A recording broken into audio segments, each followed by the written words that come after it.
Por lo tanto, quitamos el cuantificador y nos queda nuestra proposición de la forma. Un cantante, si es cantante, entonces es altivo o es presumido para una A arbitraria. ¿Por qué arbitraria? Porque puede ser cualquier A que pertenezca al conjunto.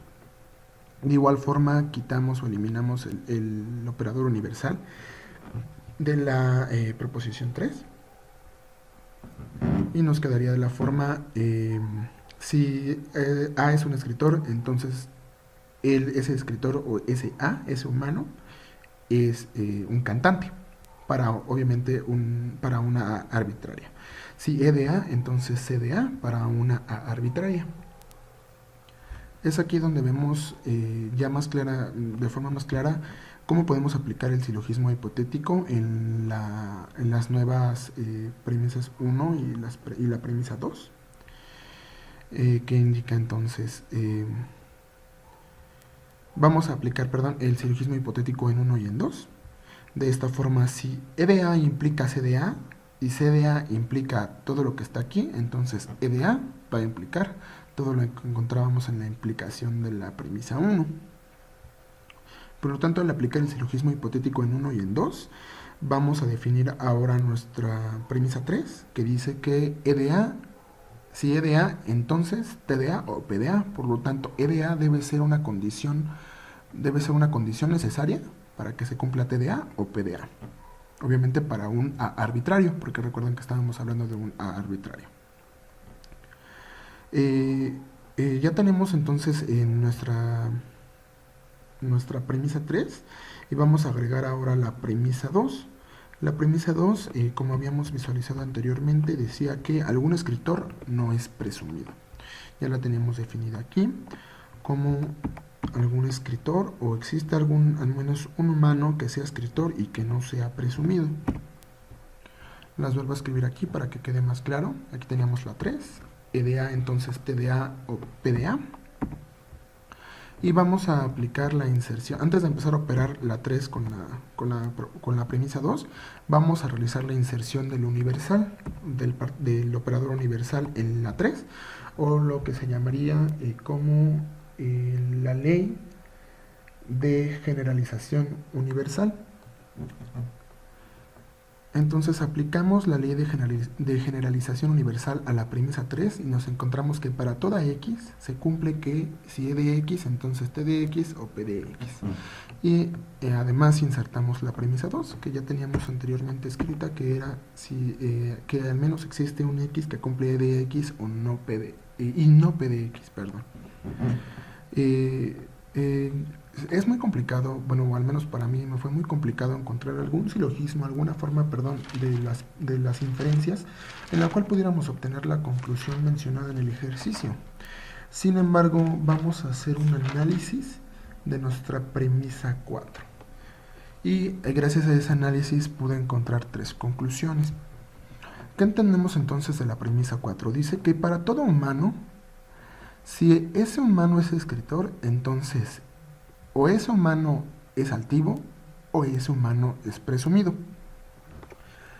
De esta premisa podemos encontrar 3 conclusiones, y son conclusiones muy sencillas, casi son muy triviales. La conclusión A, así yo la llamé, es que entonces va a existir al menos un humano que va a ser escritor y que sea presumido. Porque si me está diciendo que para todo humano se cumple que si es escritor, entonces o es presumido o es altivo, entonces hay algunos que son escritores y son presumidos. También podemos concluir que hay algunos que son escritores y que son solo altivos, pero no son presumidos. Y entonces también podemos concluir que si E de x, entonces T de x o P de x, hay algunos x o algunos humanos tal que esos humanos son escritores y además esos escritores son altivos o son presumidos. Esas son las únicas 3 enunciados verdaderos que podemos concluir de nuestra premisa 4.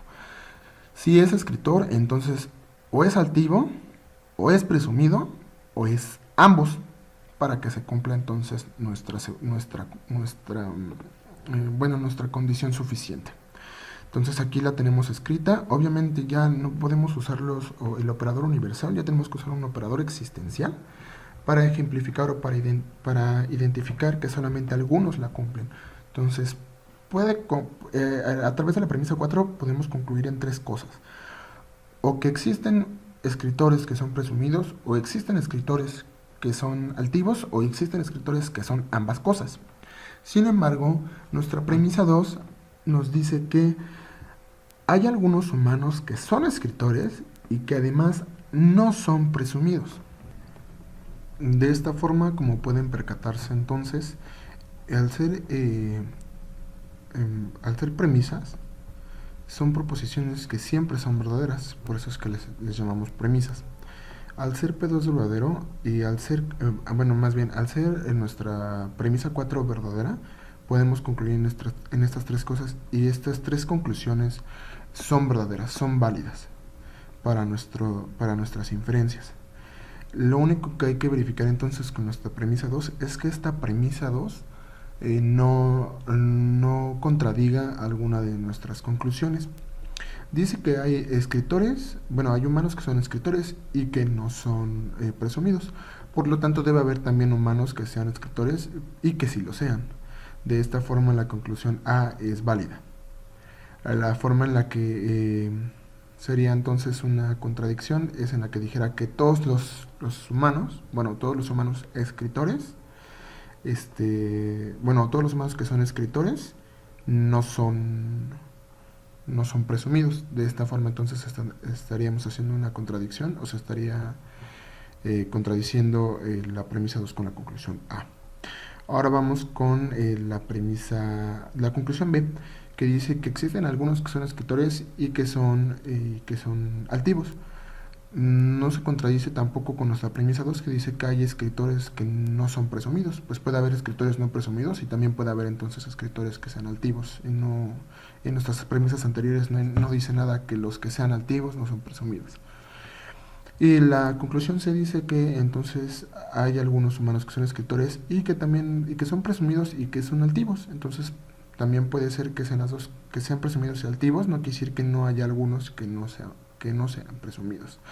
Al ser estas tres conclusiones verdaderas y válidas para nuestro sistema, y al ser la premisa 2 la última premisa que no habíamos utilizado, entonces esta premisa 2 que no habíamos utilizado no contradice a ninguna de nuestras tres conclusiones. Entonces estas tres conclusiones son completamente válidas y verdaderas para nuestro sistema. Ahora hay que verificar si alguna de estas tres conclusiones entonces es la conclusión que encontramos en nuestro ejercicio. Efectivamente, la premisa 2 que tenemos aquí, que dice que hay algunos humanos que son escritores y que no son presumidos, no se contradice con ninguna de las conclusiones que habíamos obtenido de la otra premisa, por lo cual podemos de esta forma inferir que con todas las premisas iniciales podríamos inferir cualquiera de estas tres conclusiones y sería completamente verdadero la inferencia o la conclusión. De esta forma, al ser las tres conclusiones válidas, podemos verificar que la conclusión B es válida y es la que queríamos de hecho demostrar en nuestro ejercicio. Como podemos ver, la conclusión B es que existen algunos humanos que son escritores y que son altivos. La conclusión B es idéntica a la conclusión que teníamos en el ejercicio, que había que demostrar, que era que algún escritor es altivo. Gracias.